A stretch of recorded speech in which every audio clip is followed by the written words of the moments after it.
And now, at almost the same time, two books were being written by two men, an Englishman and an Italian, who had observed the way of the world in which they lived, the faithlessness of men, and the evils of society, and they had something to say about it. Niccolo Machiavelli, the Italian, speaking from bitter experience during the tragic events in Italy, wrote a book called The Prince. The Englishman, using his imagination, described an ideal society in which evils might be eliminated, and called his book Utopia. The author of Utopia was Erasmus's brilliant young friend Thomas More. In 1515 he began to write his book in the Netherlands, the same year that young Charles was made regent of the Netherlands. Thomas More had been sent there by Henry VIII to help in stubborn negotiations between the English wool merchants and the Flemish weavers. Erasmus was also in the Netherlands, and one day in early autumn he, Thomas More, and a few other congenial souls were spending a pleasant afternoon in Peter Gill's garden in Antwerp. Their conversation started off with a mention of The New World by Amerigo Vespucci, one of the most popular books of the day. This led to speculation about the society and government of those newly discovered islands, and how it compared with that of Europe, which everyone agreed fell far short of being ideal. In this connection, someone naturally quoted Plato's Republic, his ideal state being one in which each citizen did the work for which he was best fitted, and the rule of the Republic was therefore handled by a philosopher, and everyone benefited. Thomas More objected. He did not think that in Plato's society all the members of the community would benefit equally. This led him to imagine a society in which there would be equal justice for all.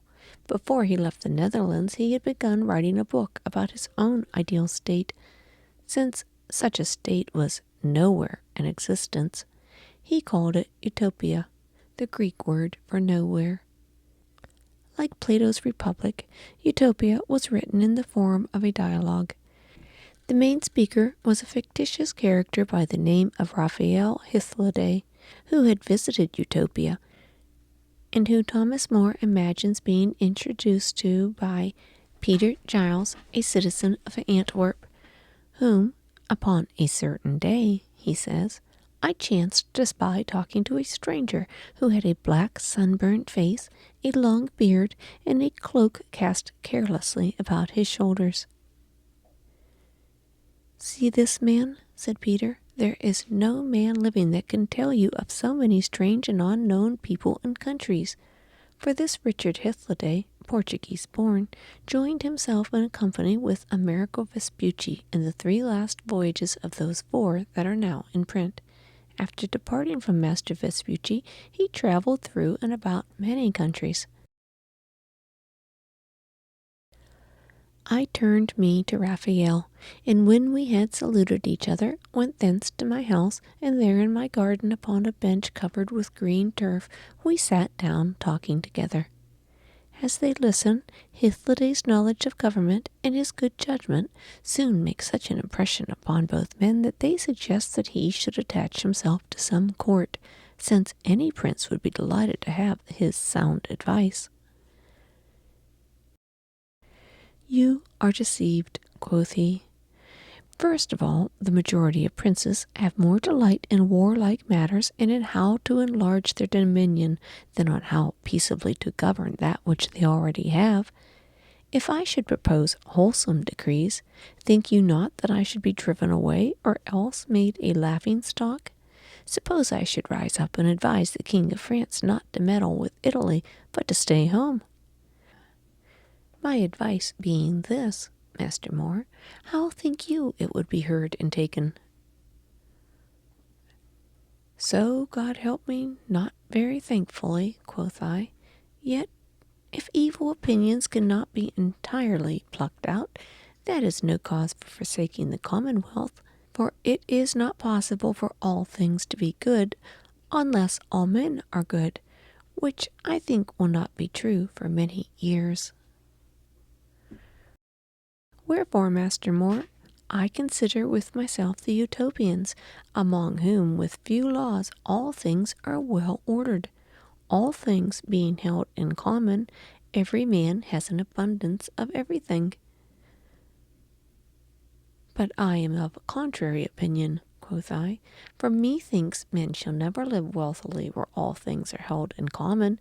For how can there be abundance of anything where regard for his own gains drives not a man to work? I marvel not, quoth he, that you are of this opinion, but not if you had been with me in Utopia. Therefore, gentle Master Raphael, quoth Master Peter, I pray you describe unto us this island. And so after the three have dined, they return to the garden, and Raphael Hythloday begins to speak of the wonders of Utopia, telling in great detail about this ideal land, ending with the subjects of war and religion.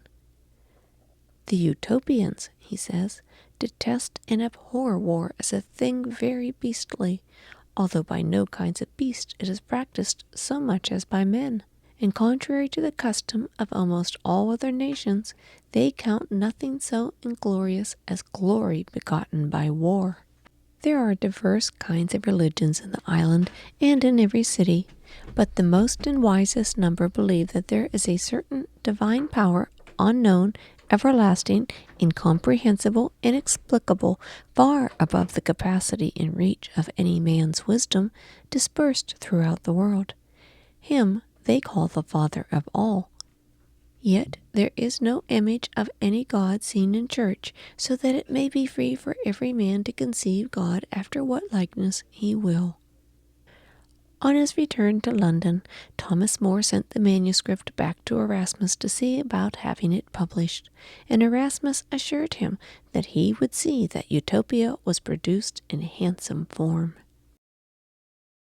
For 18 years, while the Medicis had been in exile, Machiavelli had been in the employ of the people's government of Florence.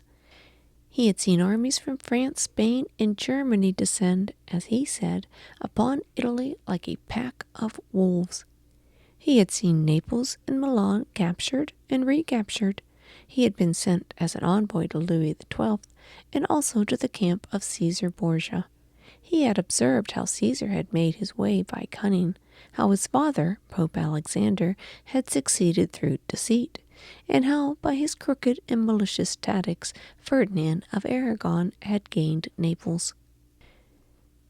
And he had seen princes who were honorable deposed and ruined. He had been forced to the conclusion that the only way a prince could survive in such a world was by the use of bad faith and political cunning. This was not ideal, but it was a necessary evil. Machiavelli had been in Florence in 1511 when the Medicis returned to their native city. Pietro, the oldest of the brothers, whose haughty, overbearing rule had caused them to be driven into exile, had died.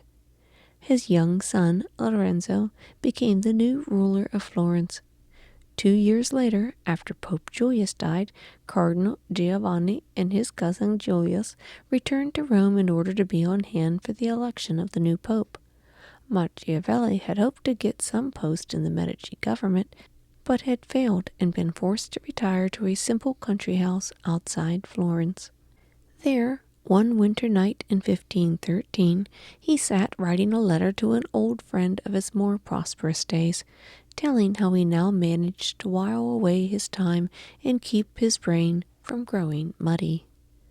For one thing, he said, I have composed a little work on princedom, debating what a princedom is, what kinds there are, how they are gained, how kept, and why they are lost.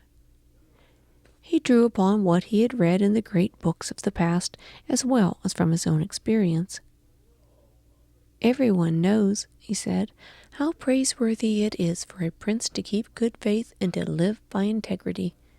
But how men live is very far from how they ought to live, so that anyone who is always good will be at the mercy of many who are not good. Therefore it is necessary for a prince to learn how not to be good and how to do evil if he is obliged to do so.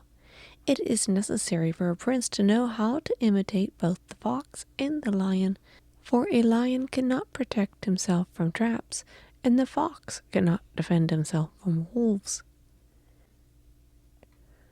Where it is an absolute question of the welfare of his country, a prince must adopt whatever course will save the nation's existence and liberty.